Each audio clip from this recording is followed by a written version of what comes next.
So my name is Joanna, and I'll be today talking about how useful certain consumer data sets can be to analyze residential mobility in private rental sector in England and Wales. And this is work we've done together with my colleagues at UCL Geography and Consumer Data Research Centre, which is based there.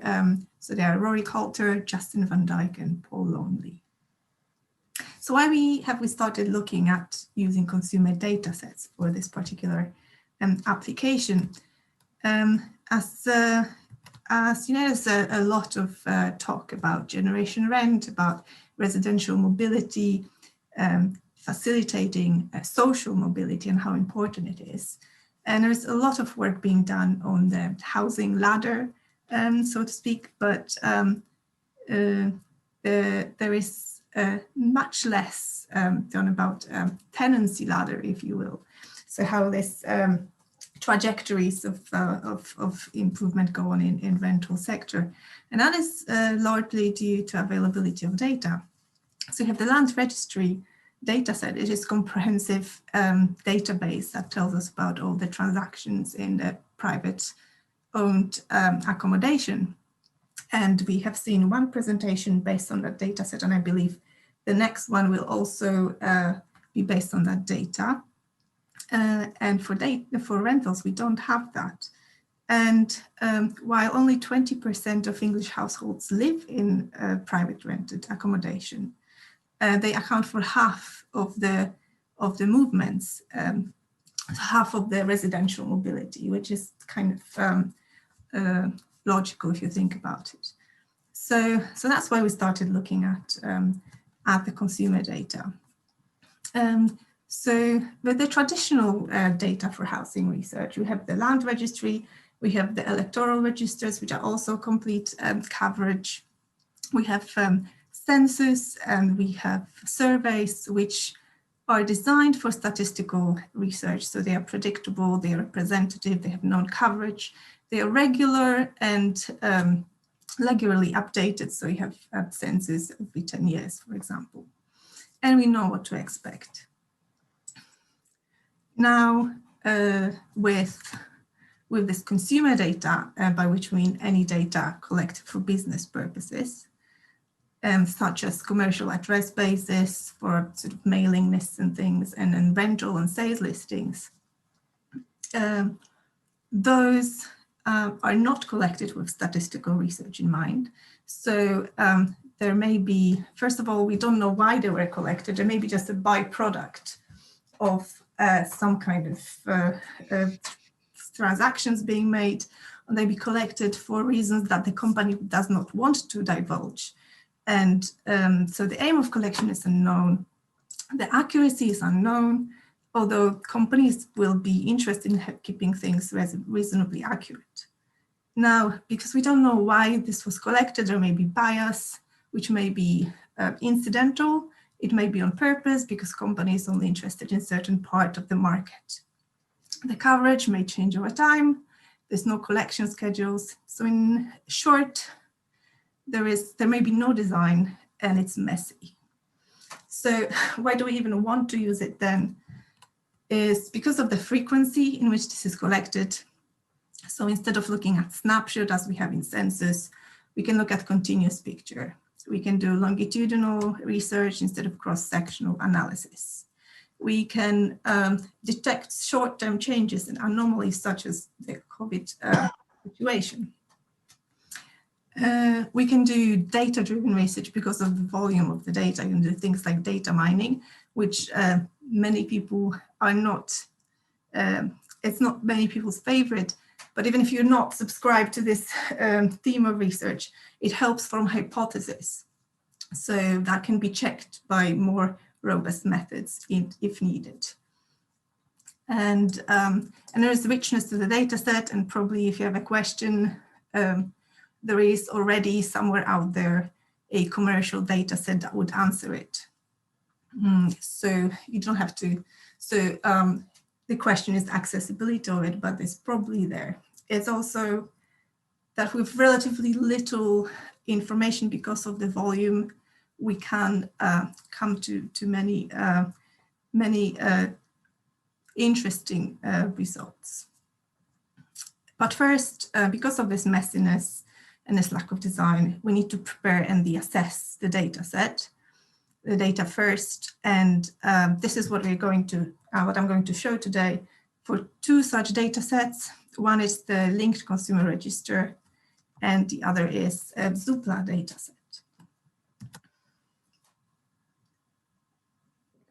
Linked consumer registers are a database that were created at CDRC from UK electoral registers and from consumer data. And this was done, work done previously by another colleague, and now it's being updated by Justin van Dijk, who's the co-author on this paper. And this was a very computationally intensive exercise. So at the moment we have 140 million records from 97 to 2019, 35 million unique addresses, and we have an address ID that's unique to each address, that's geo-referenced, so we know where it is.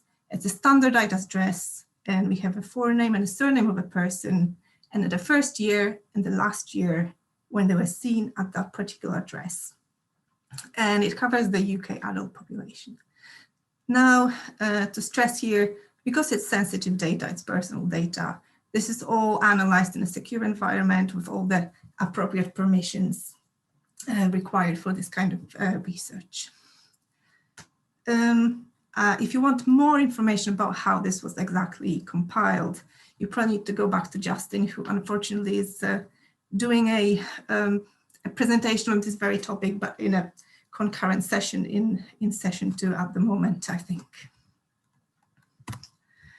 Now, how well does this cover the UK population?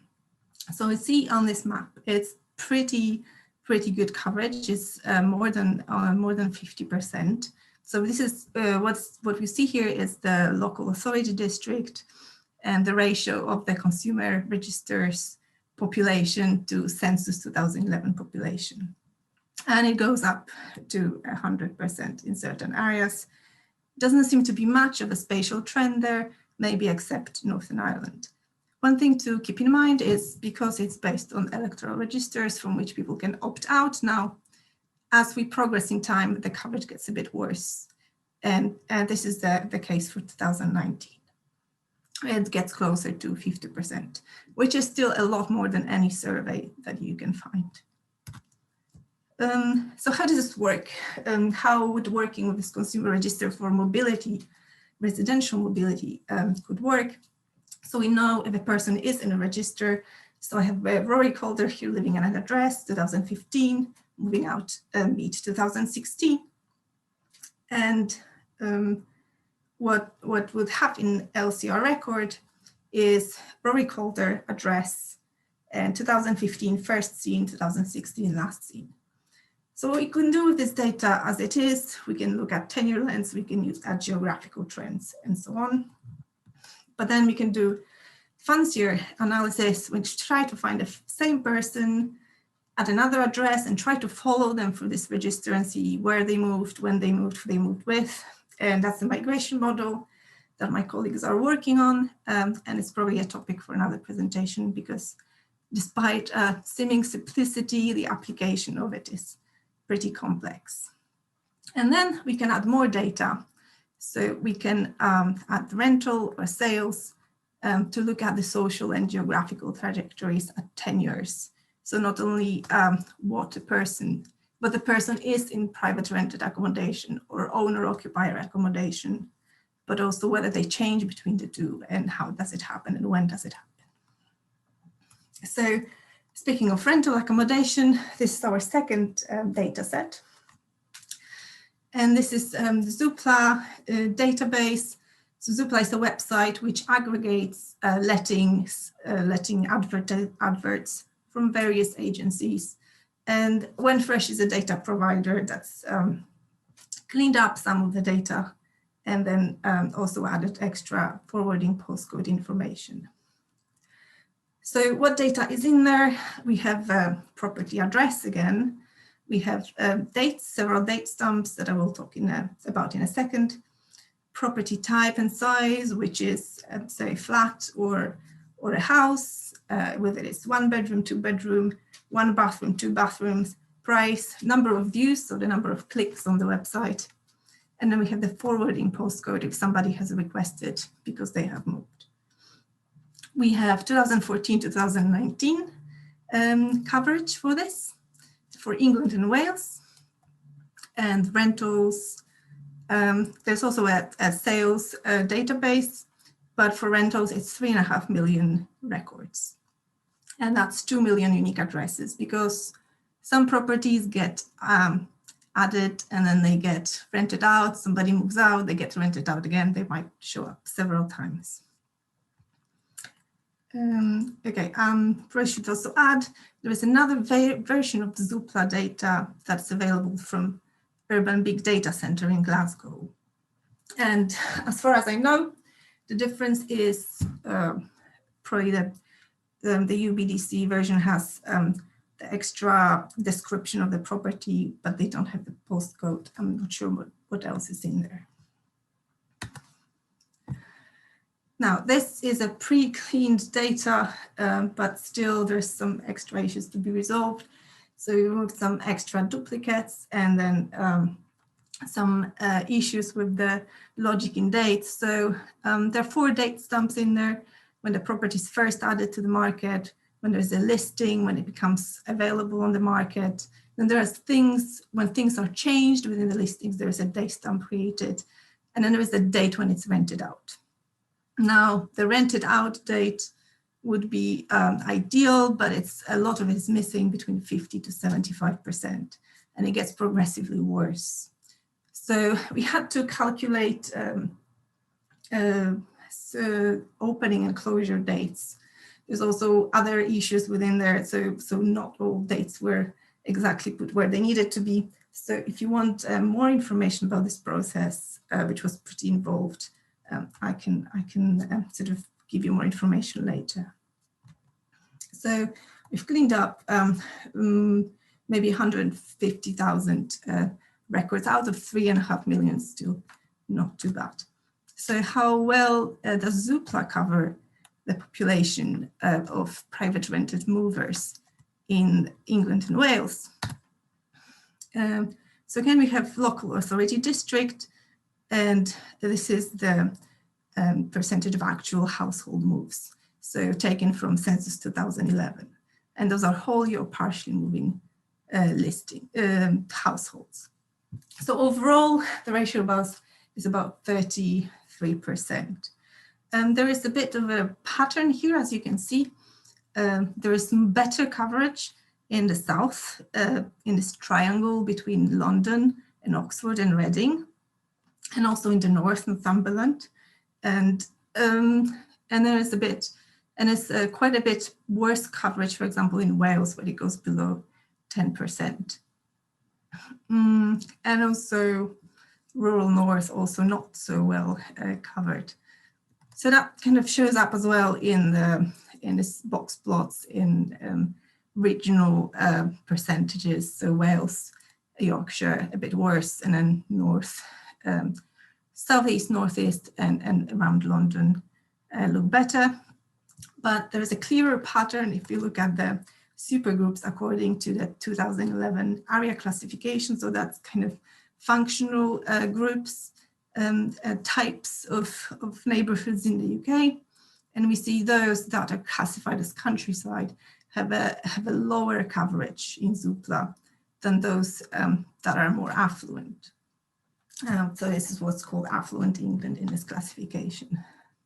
There's one more issue to look at is because it's the annual, because the Zoopla data, it covers 2014, 2019, the census is from 2011. So how well does it correlate on an annual basis, and if there's any trend, but doesn't seem to be any deterioration of this relationship over time. So what we have here is Zoopla listings per year compared to moves in private rented sector again at local authority district level. There's still a strong correlation And seems like the levels of movement stay stable over time. That's 5 minutes, Joanna. That's gone really fast. Okay, so how we use it? Well, we can use it the housing stock prices, geography, and turnover. And so when somebody has moved, a Zoopla vacancy shows up in the database. There is some movement there possible because somebody might give notice early, or it stays open for renovations and so on, but it gives us a good idea of an opening becoming available. So we know Zoopla is vacant, the property is vacant, linked to register someone who moved in at the address, and now we can link them together and find out who moved where and out, and then we can track them through register and look at this housing trajectory in tenure, sort of up market, down market, also change in tenure as well. Just to add an extra thing here, this is not one-to-one relationship, so a Zoopla record might match the two linked register records. So in this case, there's an overlap in the linked register because people moved in and out in the same year. And in the same way, a single linked register record might match the two Zoopla records because if we catch a person moving in and then moving out, and those movements were registered in Zoopla. So it's a many-to-many relationship. Now it might be that we don't catch somebody when they move out because they move out before, let's say, electoral register was checked. And in that case, we won't have the match. Okay, there's a bit more cleaning to be done, even just to reduce the number of records, especially linked register, just narrow it down to the time and region. And I probably just skip through this because I don't have time, it looks like it. We match it to the 3 minutes now, I'm afraid. Same address database, and then to the register based on this address and then on the date. And this is how well it performs. So in case of with the Zoopla for which we could find an LCR match, that's 23%. And well, there might be some spatial patterning here, but we haven't really looked into this in much detail. Now with the other way around, so the linked consumer records for which we could find a match in Zoopla, it's 4% on average. And then you have this, again, this pattern of the sort of surrounding London, but it's better, and then urban centers as well. And if the 4% looks a bit disappointing, you need to keep in mind that first of all, linked register covers the whole population, not just private rented. And that's 80% of the total population of England was in owner-occupier or well, not private rented accommodation. And then that also covered only half to 70% of that population as well. So this 4% is actually pretty good considering. So the work that is being done with this data now is extending in 2020, working on this migration model where we can actually track people through time and linking moves to changes in housing tenure. So how people move from sales to rented, or rather actually the other way around, from rented accommodation to ownership. And I think that is all. And I thank you for your attention. And I welcome any questions.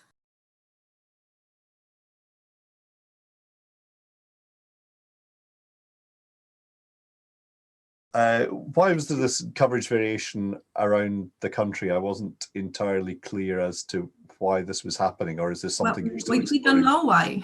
Okay, right. Well, it looks like, well, first of all, I think Zoopla covers a certain sector of or maybe letting agencies cover a certain sector of rentals in general. So they probably wouldn't be handling the lower end, which might go through things like Gumtree or sort of mouth-to-mouth private landlords, and probably won't handle a lot of the luxury lettings. It also, I don't know, there might be regional variation, just like what's being done in Yorkshire. What's the first thing that people think of? It's just sort of traditional way of doing things in one place might be different from another. It seems like the urban areas get a bit more coverage, and then they get the slightly better off areas get better coverage as well. Yeah, I guess there may be more sort of very luxurious properties in rural areas in central London. Yes, I think from what I don't remember exactly now, I think central London was not so well covered as the areas around it. Right, right. Have you done any correlations with wealth at the sort of micro level, just to see if that's a factor? Well, we started doing some modeling with these classification area classes, but it sort of doesn't really disentangle the underlying components. So we're in the process of doing that. Okay. Yeah, I think it's a very interesting one, and you're with, like all good research, you're coming up with more questions than you are answers. So that's the second step. Nick Berman is asking a very supervisory question. He's saying, can you expand a bit on the research questions that could be answered going forward with this data? Well, I think the original idea we started working with this is to look at the transitions from housing in rented accommodation into ownership. So kind of the thing that where we talk about housing ladder and people moving into a smaller house and buying a bigger one and better one. We don't really have that for rentals, and also how renting facilitate or does not facilitate moving into ownership, and kind of how it differs regionally and social, so within social groups and so on. Yeah, I think there are some very interesting questions there. I guess the risk is that there's so many questions and so many degrees of freedom that they all get entangled. But that's the challenge of your PhD and future research in terms of discriminating these. A follow-up question from Nick. He's saying, in his experience, Rightmove seems to be more comprehensive than Zoopla. Did you do any comparisons, or were you kind of restricted by? We don't have Rightmove data. Yeah, okay. That's an interesting note, because I have just put down a deposit for another flat the day before yesterday, and I've been getting I've been doing an experiment of sorts, and I've been getting listings from both Rightmove and Zoopla, and they generally were exactly the same. But that was for Southampton, so it may be, again, there is some kind of regional difference there. That we don't know why it is there. It would be absolutely great if we could get Rightmove data as well and do the same. In some ways, I'm actually surprised you've got Zoopla data, because I would imagine these things are very commercially sensitive, and certainly if there's any suggestion that you're comparing one with another, these sources of data will pretty quickly dry up, I suspect. Stephen Clark is asking, why isn't your coverage for the whole of the UK? I'll echo that one as a Scottish. Well, that's because that's what we could get the data for. That's fair enough. Yeah, I think why exactly that is, I don't know. Yeah, I think the whole system up here is different, with a different government agency that has different policies in relation to the property. And I think while Zoopla operates in Scotland, I think they have different arrangements with the Register for Scotland that deal with property up here, and I'm sure similar issues in the north of Ireland. Okay, I'm just wondering if there's any other questions. Nick is apologising for his supervisory question, which is fair enough. But yeah, I think a good point in terms of when you've got these big data sets, I think it's very easy just to go crazy and go, oh yeah, let's look at this, and keeping control of the questions you're actually asking is important.